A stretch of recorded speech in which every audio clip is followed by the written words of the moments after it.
அசுரவதத்திற்கு பின் முருகன் கோபம் தணிந்து அமர்ந்த இடம் திருத்தணி என்பதை நாம் அறிவோம். அதன் பிறகு தெய்வானையை முருகன் மணந்து கொண்ட தலம் திருப்பரங்குன்றம் என்பதையும் நாம் அறிவோம். ஆனால் இந்த இரண்டு நிகழ்வுகளும் கர்நாடக மாநிலத்தில் மேற்கு தொடர்ச்சி மலை அடிவாரத்தில் அமைந்திருக்கும் குக்கே சுப்பிரமணியா கோவிலில் நடந்ததாக அந்த கோவிலின் தல புராணம் கூறுகிறது. கர்நாடகாவின் புகழ்பெற்ற தர்மஸ்தலா சிவன் கோவிலில் இருந்து சுமார் 40 கிலோமீட்டர் தொலைவில் மிகவும் ரம்யமான வனப்பகுதியில் அமைந்துள்ளது இந்த குக்கே சுப்பிரமணியா கோவில். தமிழகத்தில் மருதமலையில் பாம்பாட்டி சித்தர் சன்னதியில் மட்டுமே முருகனை பாம்பு வடிவில் நாம் வழிபடுகிறோம். காரணம், பாம்பாட்டி சித்தருக்கு முருகன் பாம்பு வடிவில் காட்சி தந்ததாக ஐதீகம். ஆனால் கர்நாடகாவில் பெரும்பாலான கோவில்களில் முருகன் பாம்பு வடிவில்தான் வழிபடப்படுகிறார்.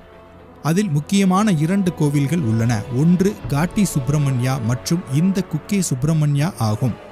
காரணம், பாம்புகள் கூட்டத்திற்கு ராணியான வாசுகி எனும் நாகம் குடைபிடிக்க 3 பாம்புகள் கொண்ட அடுக்கின் மேல் மயிலோடு நின்ற கோலத்தில் முருகனை இங்கே தரிசிக்கலாம்.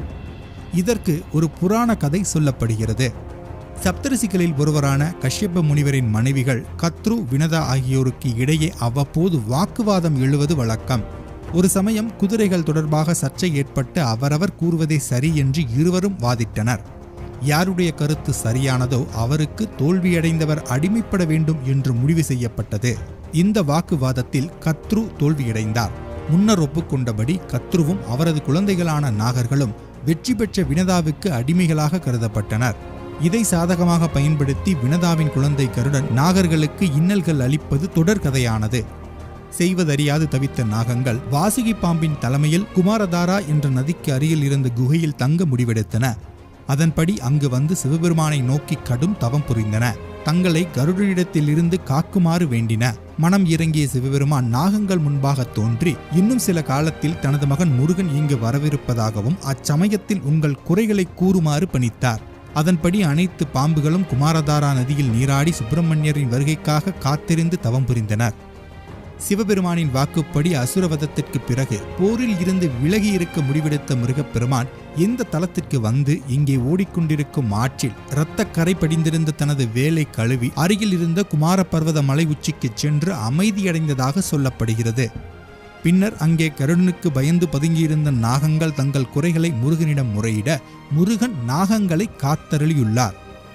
தங்கள் குலத்தை காத்த முருகப்பெருமானுக்கு நன்றி செலுத்தும் விதமாக வாசுகி பாம்பு தனது 5 தலைகளையும் விரித்து சுப்பிரமணியருக்கு குடையானது.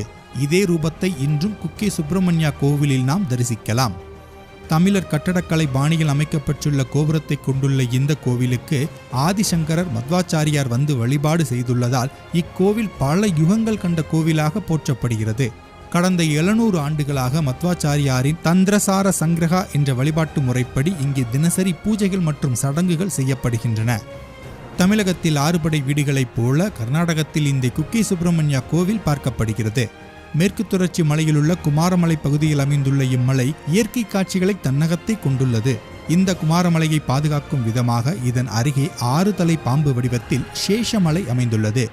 மலையேறுபவர்களுக்கு சிறந்த மலையேற்ற இடமாக குமாரப்பர்வதம் அமைந்துள்ளதால் சுற்றுலா பயணிகள் எப்போதும் திரளாக இங்கே வருகின்றனர். கோவிலின் தல வரலாற்றின்படி தாரகாசுரன், சூரபத்மன் உள்ளிட்ட அரக்கர்களை அழித்த முருகப்பெருமான் விநாயக பெருமானோடு இத்தலத்துக்கு வந்துள்ளார். இந்திரன் முதலான தேவர்கள் வெற்றி களிப்புடன் வந்த முருகப்பெருமானையும் விநாயக பெருமானையும் வரவேற்றனர். தனது மகள் தெய்வானையை முருகப்பெருமானுக்கு மனம் முடிக்க எண்ணிய இந்திரன் இது குறித்து முருகப்பெருமானிடம் சம்மதம் கேட்டார். முருகப்பெருமானும் இந்திரனின் எண்ணத்தை ஈடேற்று தெய்வானையை மனம் புரிந்தார். சுப்பிரமணியருக்கும் தெய்வானைக்கும் குமாரமலையில் திருமணம் நடந்தேறியது.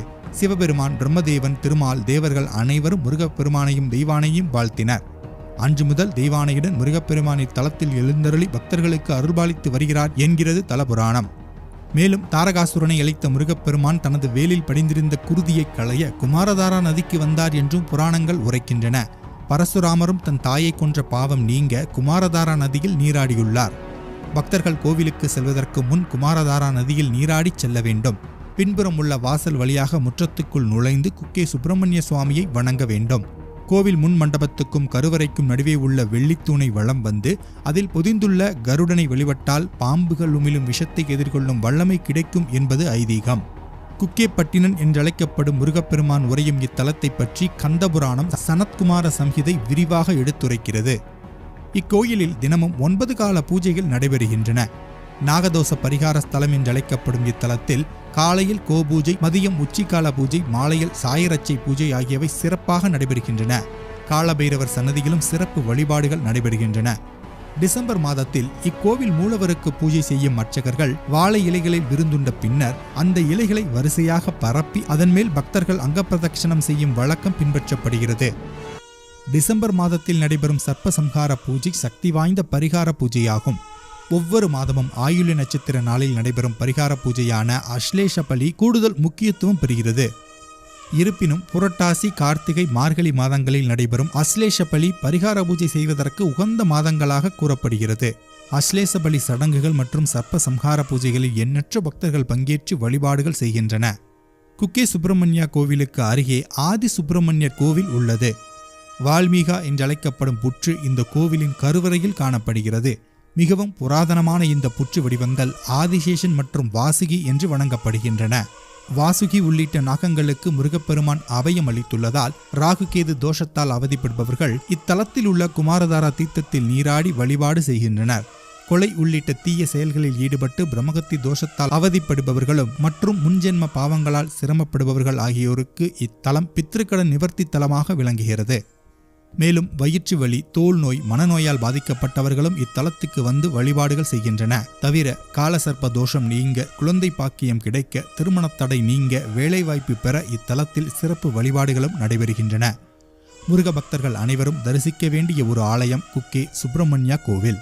மீண்டும் அடுத்த வீடியோவில் சந்திக்கலாம். நன்றி.